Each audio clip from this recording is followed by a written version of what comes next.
Greetings and welcome to the 11th review in the Cohiba 2020 video review series. I'm going to look at the Cohiba Sublime, the 2004 limited edition. I call the double Coronas the 2003 limited edition in the last review a light cigar, but look, when this came out, this certainly was a huge cigar, 54 ring gauge. At that time, the Cohiba Siglo 6 was announced in 2002, but made available in the market in 2003. And I did mention in this previous reviews, previous reviews, that those 2003 Siglo 6s were really well thought of, very highly praised, and even more so now as time has gone by. So I can't help but think that the success of the Cohiba Siglo 6 in 2003, which was a groundbreaking, highly influential, ever since cigar release, and possibly the success of the Cohiba Double Coronas in 2003 saw Habanos SA release another Cohiba cigar, but an even bigger one, 54 ring gauge by 164 millimeters in length, which I think is just under 6.5 inches, just under. Look, it's so big that I've just punch cut it. No need to just cut at the back. I've just punch cut it to make a big enough hole. As you can see there, notes off the cold draw.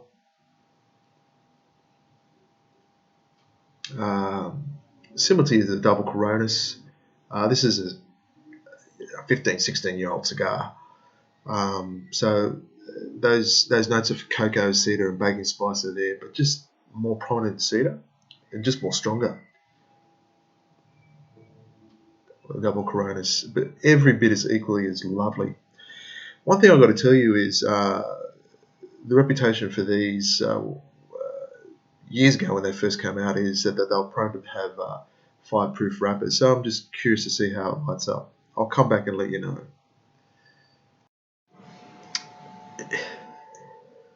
Look, it did take a little bit more effort to light up the cigar, and I was thinking, how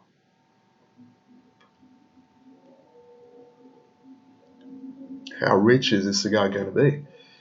Will it stay lit with that strong, oily Maduro shade wrapper? I'm astounded to tell you that the initial flavors of the first third are so vibrant.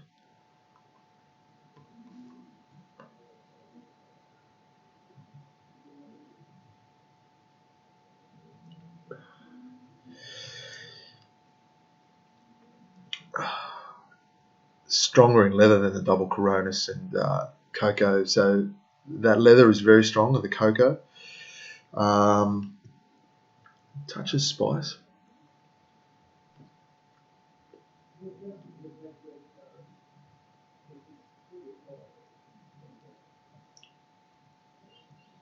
Maybe a touch of earthiness again, so the cocoa earthiness, leather, touch of spice. Again, not flavors you equate with a Cohiba cigar, but that is amazing for how rich it is. It's probably only a little less rich than the 1966 Cohiba 1966 limited edition at this point. But we'll see how it pans out. Look, Sublime. That's how we say it in Spanish. In English, Sublime. I've got the dictionary definition of the word sublime from Merriam-Webster: to elevate or exalt, especially in dignity or honor, or to render finer, as in purity or excellence. Perhaps this explains why in Habanos SA is thinking we've only seen 16 releases of this cigar since 2000 in this Vitola, and they're all special releases. So 11 regional editions, and that's been pretty consistent. That we've had some in the last 3 or 4 years, so it's been pretty consistent. One special 2010 humidor release in the Partagas marker, 2 limited editions, the Cohiba Sublime in 2004 and the Monte Cristo Sublime in 2008, and a couple of La Casa de Habano releases. So I'm talking specifically about the 2010 La Gloria Cabana. I think it was the Immenses. I'll just double check. I think I'm right. Immensos, yes, in 2010, and the 2013 Bolivar Liberator, is that how you say it? Libertador, I think is how you say it. Now, the 2013 Libertador is still around. 2010, I think that's gone by the wayside since 2014. Not sure for what reason, because LCDH's releases since 2010, and I'm thinking, the Ramona Juana Superioris, which is a Corona Gorda, they've been available fairly much since 2010. There were LCDH releases before that. They were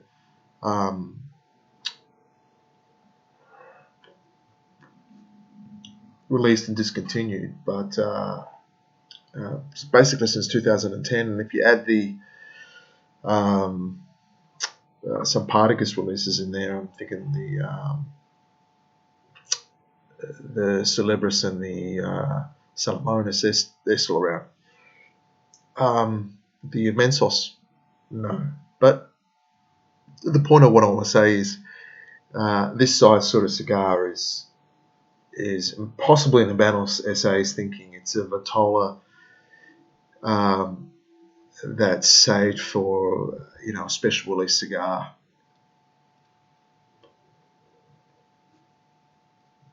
because it's a cigar that is of a higher quality. Another cigar that's like that is the much lauded and loved Numero 109, which is a 50 ring gauge by 184 millimeter cigar, or 7¼ inch cigar. The distinctive feature of that cigar is that it has the old cone or bullet tips. The head's tapered, like pretty much a lot or most Panay straight edge cigars, the 60s and prior had bullet tips on them. But it was only in the mid-70s that those bullet tips were phased out. Which is, incidentally, they're a lot harder to roll. So when you see Numero 109 releases come out, and they come out in regional editions pretty much annually, there's always one regional edition that has a Numero 109. And when you see that tapered or head or the bullet tip, now you know why it does. It's an homage to what's thought of as a quality regular production release that was phased out in the 60s and 70s.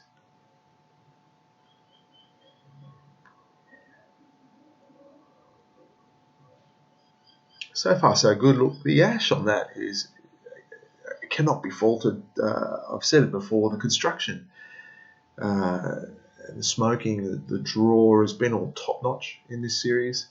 It has settled just a touch.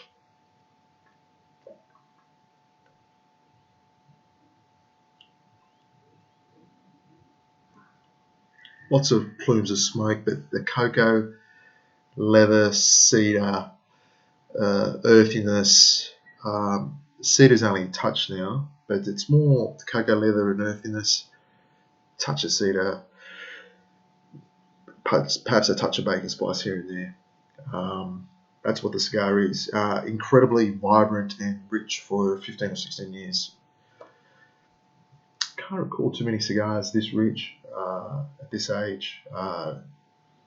It partly reminds me of the fabled Romano Wines Celestius Finos when they came out in 2009, 2010, how strong, potent, rich they were, and how long it's taken for them to settle. In my mind, 7, 8, 9, 10 years, they've still got,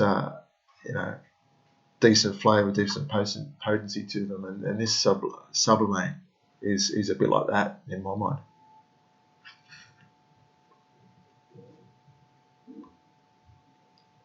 Still amazed at the plumes of smoke. Incredible. I'll leave it there and I'll come back in the middle third and I'll give you some further thoughts on how the cigar's progressing. I've come back a little bit earlier maybe than I wanted to, only to show you the construction on this is just amazing. The ridges, the white grey ash, the slight coning, no issues with burning really. It's just been, I've only ashed once.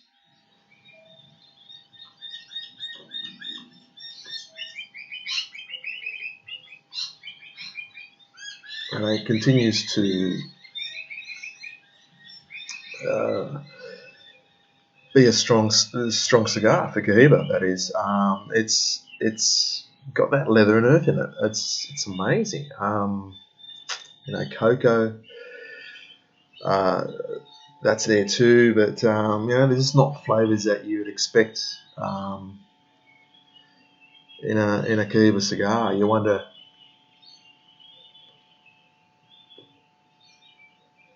You wonder if you had a blind tasting competition and you took the bands off, would you pick that as a Cohiba limited edition from 2004? You probably would not. You'd be forgiven for thinking that it's, of all things, a Bolivar limited edition. But, it hasn't got, the earthiness is only a hint of it. It's not that deep earth, no. And really, it doesn't have the spice.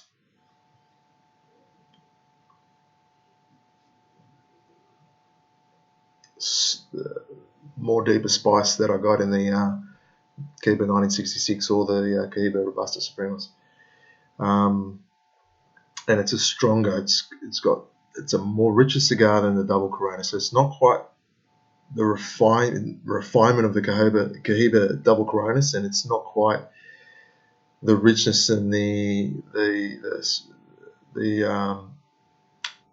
depth of flavour as the Cohiba 1966. It's somewhere in between. And dare I say it, at the moment I'm just thinking I prefer one or the other. But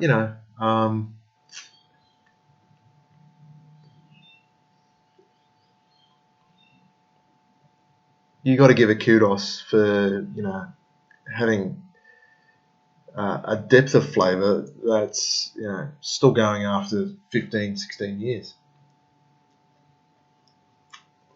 That leather and earthiness and cocoa, I can feel it on my tongue.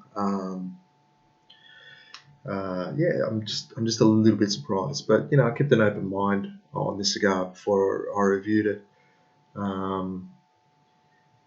But that's what it is. So I'm just going to try to retrohale.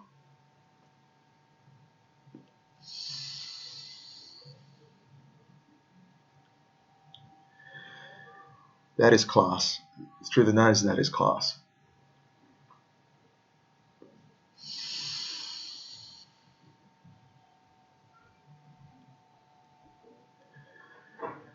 That is more cocoa and cedar through the nose. Nowhere near as leathery and earthy. And I'm genuinely surprised by that. But that's the beauty of this hobby.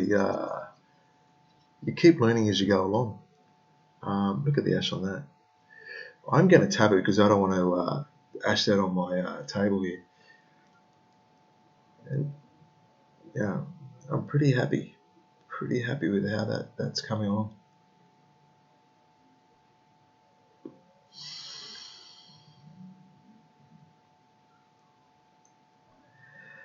And paradoxically, if you've been following this review series, and I know you who know me, and I've said a number of times, I only retrohale now and then through a cigar. Tend to try and enjoy the flavours on my palate, but I'm more than willing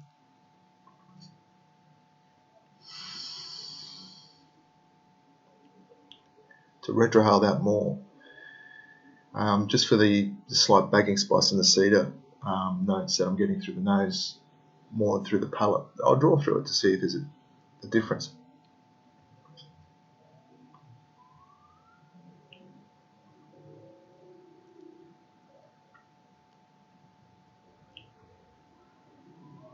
It's there's a marked difference in that middle third when I draw through it than when I retrohale. It's way more earthy when I draw through it. So there you go. Look, I'm going to smoke that down and come back at the final third and give you my concluding thoughts. So again, I've come back a little bit sooner than I thought I would, only to show you the ash. I just find that amazing. Perfect construction. What more can you want in terms of the construction? It's been an exemplary cigar in terms of the way it's been rolled. I'm going to ash that.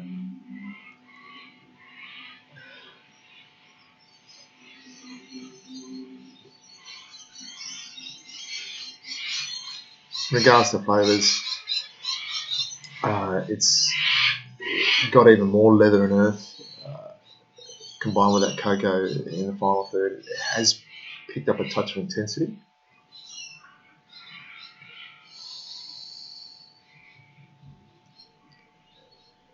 And even through the nose, it's a touch more potent, it's a touch more spicy.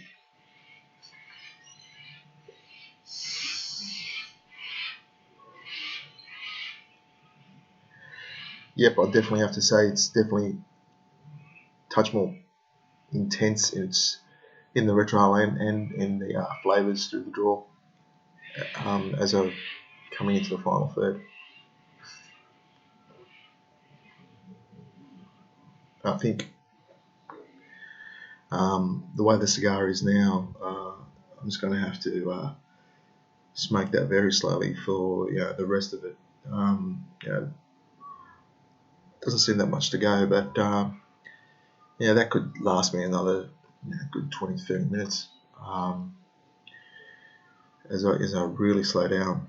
I've been pleasantly surprised by the flavours and the evolution of this cigar. Certainly the fact that it's 15 to 16 years old. What could you compare it to in terms of Cohiba? Perhaps it's the idea behind it was the time that it came out in 2004. Perhaps the idea was a mix of a Cohiba Maduro 5 due to the Maduro shaded wrapper, I should say. Cohiba Cigar 6. Perhaps that's the best way to understand the cigar. Certainly much more vibrant and rich than the Cohiba Double Coronas. And I've got to admit to you, I would much prefer either the Cohiba Double Coronas in terms of its flavours and its strength, or the richness of a Cohiba 1966 in this. But I know I've said it before, it's a good cigar. It has a good blend. It was constructed well. If you've got this cigar in your humidor, you're not going to be upset about it or sorry. But that's what you've got after 15 years. A richer cigar than Double Coronas. It hasn't expired. It still has flavour. It still has legs to go quite a long time still. Haven't had issues with any type of burn or fireproof wrappers. No.